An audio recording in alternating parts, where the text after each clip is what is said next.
pag crush mo ba ako? Tapos bigla po siya nag-confess na ba, oo.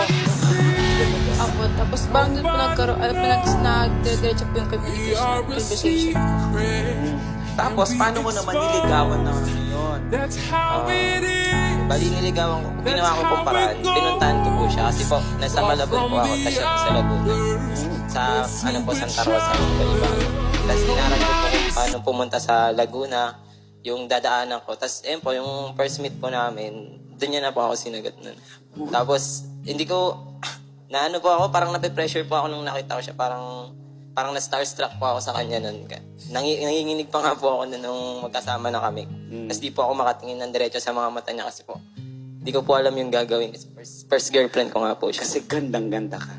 Ikaw naman, Marivic, anong first impression mo nung nakita mo si Aaron sa personal? Simple lang po kasi siya eh. Parang mabait po talaga siya.